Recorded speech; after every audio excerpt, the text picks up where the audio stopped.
किसी अमीर शख्स का नाम है? क्या बदन के ऊपर पैबंद लगे लिबास पहनने वाले वो फाका मस्त क्या उमरा की फहरिस्त में आते थे? हमें तो वो कहानी भी इस्लाम की गुर्बत की याद आती है कि जब उहद के अंदर 70 शहीदों के लाशें पड़े हुए हैं तो हजरत सफिया हुजूर की फुफ्फी अपने भाई हमजा के लिए 2 चादरें लेकर के कफन की आती है। तो हुजूर अलैहिस्सलाम ने फरमाया कि जिस कब्र में हमजा को दफन किया जाए उसी कब्र में मुसअब बिन उमैर को भी कफन दिया जाए और दफन किया जाए।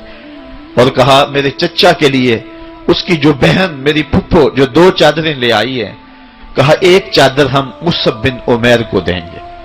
ये मुसअब बिन उमैर कौन है? तारीख पढ़ो, कितनी दिल आवेज तारीख है। मक्के में एक अमीर तरीन खातून है जिसके बेटे का नाम मुसअब है और वो अपने बेटे को इतना खूबसूरत लिबास पहनाती है और इतने खूबसूरत खुशबू और अतर उसको लगाती है कि मुसअब बिन उमैर जिन गलियों से गुजरते थे देर तक वो गलियां महकती रहती थी। लोग कहते थे यहां से मुसअब गुजर के गया होगा इसलिए ये गलियां महक रही हैं। अच्छा, फिर मुसअब पे नजर पड़ती है मेरे मोहम्मद अरबी की तो मुसअब बिन उमैर हुजूर की जुल्फों का असीर हो जाता है। मां काफिरा है, जब पता चलता है तो उसका लिबास भी छीन लेती है, सहूलतें और आसूदगियां भी वापस ले लेती है। फिर वो वक्त भी आया कि मुसअब बिन उमैर हबशा की जानिब हिजरत कर जाते हैं। मक्के के हालात कुछ थोड़े से खुशगवार नजर आए तो वो हबशा से वापस मक्के जब पलटे तो उनके बदन पे जो चादर थी वो जगह जगह से फटी हुई थी। मेरे आका करीम अलैहिस्सलाम ने देखा तो हुजूर की आंखों में आंसू टपकने लगे। कहा ये वही मुसअब है जो इतना खुशपोश नौजवान था कि मैंने पूरे मक्के में इससे खूबसूरत लिबास पहनने वाला कोई दूसरा शख्स नहीं देखा और आज मेरे मुसअब को पहनने के लिए जो चादर मुयस्सर है वो भी जगह जगह से फटी हुई है। ये इस्लाम की गुर्बत की कहानी है और आज उहद में यही मुसअब बिन उमैर शहीद हो जाते हैं और उनके लिए कफन भी दस्तयाब नहीं है। हुजूर ने कहा जो मेरे चचा के लिए 2 चादरें लाई हैं उनमें से एक का कफन मुसअब को दे दो ना और दूसरी चादर से कफन मेरे चचा को दे दिया जाए। अच्छा, हजरत मुसअब के लिए बड़ी चादर रख दी गई और हजरत अमीर हमजा के लिए जो चादर थी वो छोटी थी। अगर सर ढांपते थे तो पांव नंगे हो जाते, अगर पांव ढांपते थे तो सर नंगा हो जाता। हुजूर ने फरमाया मेरे चचा का सर ढांप दो और पांव के ऊपर इज़खर नामी घास डाल दो। मैं ये इस्लाम की गुर्बत की कहानी तुम्हें सुना रहा हूं। जब मेरे रसूल के चचा के लिए पूरे कफन का टुकड़ा भी दस्तयाब नहीं था, इस्लाम उस वक्त भी इज्जत पा गया था, इस्लाम उस वक्त भी जलील नहीं था, इस्लाम उस वक्त भी सरबुलंद था और इस्लाम उस वक्त भी इज्जतों की मसनद पे था। ये इस्लाम का वो दौर है कि जब हुजूर मस्जिद नबवी से बाहर निकलते हैं तो आगे हजरत उमर व अबू बकर रज़ी अल्लाह ताला अन्हुमा खड़े हैं। चेहरे के ऊपर अजीब उदासी है। कहा उमर, अबू बकर इस वक्त क्यों खड़े हो? अर्ज की हुजूर भूख ने घर में टिकने नहीं दिया। हमने चाहा हुजूर का चेहरा देख लें तो कुछ प्यास बुझ जाए, कुछ भूख मिट जाए। हुजूर ने फरमाया मेरा हाल भी यही है। जिस चीज ने तुझे घरों से निकाला है वही चीज मुझे घर से निकाल लाई है। चलते हुए हजरत अबू अय्यूब अंसारी के घर के करीब से गुजरे।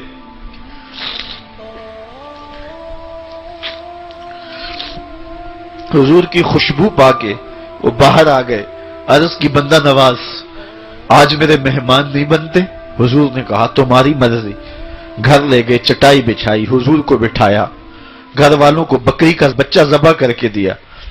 कहा जल्दी जल्दी खाना तैयार करो, मेरे आका को भूख लगी होगी। ये कह के वापस आए, हुजूर के पास बैठे, नजर चेहरे पे पड़ी तो घबरा गए। ज़कात के आसार इतने वाजे थे कि समझ आ रही थी कितने दिनों से हुजूर ने कुछ नहीं खाया। उठ के बाग में चले गए, खजूरों का खोशा तोड़ा, हुजूर के सामने रखा। कहा बंदा नवाज, जब तक खाना तैयार नहीं होता ये खजूरें तनावुल फरमाएं। थोड़ी देर के बाद खाना दस्तरखान पे लग गया। حضور سے عرض کی گئی حضور آئیں کھانا تناول کر لیں۔ حضور نے دسترخوان پر تشریف فرما ہو کر کے حضور نے کپڑا اٹھایا تو حضور نے جب دیکھا کہ کھانا ہے تو حضور نے ایک روٹی لی اور چند بوٹیاں اٹھائیں اور ایک خادم کو بلا کر کے کہا جاؤ ہمارے گھر لے آؤ، میری بیٹی فاطمہ کتنے دنوں سے بھوکی۔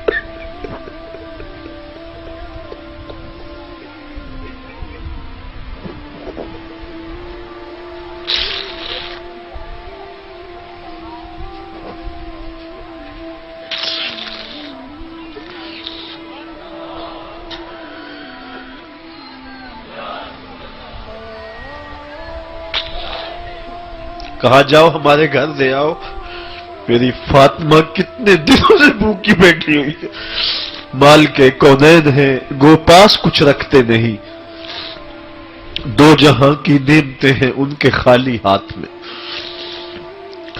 آپ کو پتا ہوگا کہ جب میرے رسول کا انتقال ہوا ہے، حضور کا وصال ہوا ہے، تو حضور کی ایک زرہ ایک یہودی کے گھر میں گروی رکھی ہوئی تھی، حضور نے زرہ رکھ کر کے اس سے قرض لیا ہوا تھا۔ یہ اسلام کی غربت کی کہانی ہے، اور پھر اللہ نے اسلام کو امارت کے رنگ بھی دیے۔ آؤ تمہیں کہانی سناؤں، حضرت عدی بن حاتم روایت کرتے ہیں، صحیح بخاری میں روایت ہے۔ یہ حاتم تائی کے بیٹے ہیں، کہتے ہیں میں حضور کی خدمت میں حاضر ہوا، ایک شخص آیا کہنے لگا حضور غربت نے میرا برا حال کر دیا ہے، اور اس نے شکایت کی غربت کی، پسماندگی کی اور اپنی معاشی بدحالی کی۔ پھر ایک شخص آیا کہنے لگا حضور میرے پاس دولت تو ہے لیکن میں نے جس منزل پہ جانا ہے راستہ پر خطر ہے، تو میرے لیے کیا حکم ہے کہ میں کیسے راستہ طے کروں؟ تو یہ دو لوگوں نے یہ باتیں کی تو حضرت عدی کہتے ہیں کہ حضور نے روئے سخن میری جانب موڑا اور میری جانب مخاطب ہو کے کہا عدی تو نے ہیرا دیکھا ہے؟ عدی کہتے ہیں میں نے عرض کی حضور دیکھا نہیں سنا ہے، ہیرا یہ شہر ہے عراق کا۔ تو حضور نے فرمایا عدی تو نے ہیرا دیکھا ہے؟ میں نے کہا نہیں حضور دیکھا نہیں، اس کا تذکرہ سنا ہے۔ فرمایا عدی اگر اللہ تجھے زندگی کی مہلت دے تو ہیرا سے ایک خاتون چلے گی، تو اپنی آنکھوں سے دیکھے گا اور مکے تک پہنچے گی اور اللہ کے گھر کعبہ کا طواف کرے گی، اور اس کو ہیرا سے لے کر کے مکے تک اللہ کے علاوہ کسی کا ڈر نہیں ہوگا۔ کہتے ہیں کہ میں نے دل میں کہا کہ پھر بنو طے کے ڈاکو مر گئے ہوں گے جنہوں نے عرب کے اوپر روب ڈال رکھا ہے، تو وہ تو پھر ختم ہو گئے ہوں گے۔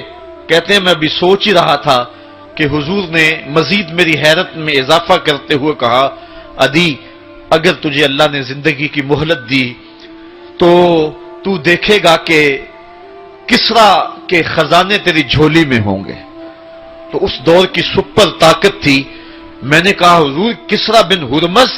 حضور نے فرمایا ہاں کسرا بن ہرمز۔ کہتے ہیں کہ حضور نے پھر فرمایا دی اگر تو زندگی پائی تو تو وہ دن بھی دیکھے گا کہ ایک شخص زکوٰۃ کی رقم لے کر کے، زکوٰۃ کی چاندی لے کر کے، زکوٰۃ کا سونا لے کر کے نکلے گا اور اس کو کوئی زکوٰۃ کا مستحق ہی نہیں ملے گا۔ حضرت عدی بن حاتم کہتے ہیں کہ پھر میں نے وہ منظر اپنی آنکھوں سے دیکھا کہ ہیرا سے خاتون چلی اور مکے تک پہنچی اور امن ایسا تھا کہ اس کو اللہ کے علاوہ کسی کا ڈر نہیں تھا۔ پھر وہ لمحے بھی میں نے دیکھے کہ کسرا بن ہرمز کے خزانے مسجد نبوی کے باہر پڑے ہوئے ہیں۔ تو کہتے ہیں تیسری چیز میں دیکھ نہ سکا اور میں نے لوگوں کو کہا کہ یہ میں تو نہیں دیکھ سکا، میری شاید زندگی وفا نہ کرے، اور اگر تمہاری زندگی وفا کرے تو تم دیکھنا میرے آقا نے جو فرمایا تھا 2 باتیں تو پوری ہو گئی ہیں، اور تیسری بات تم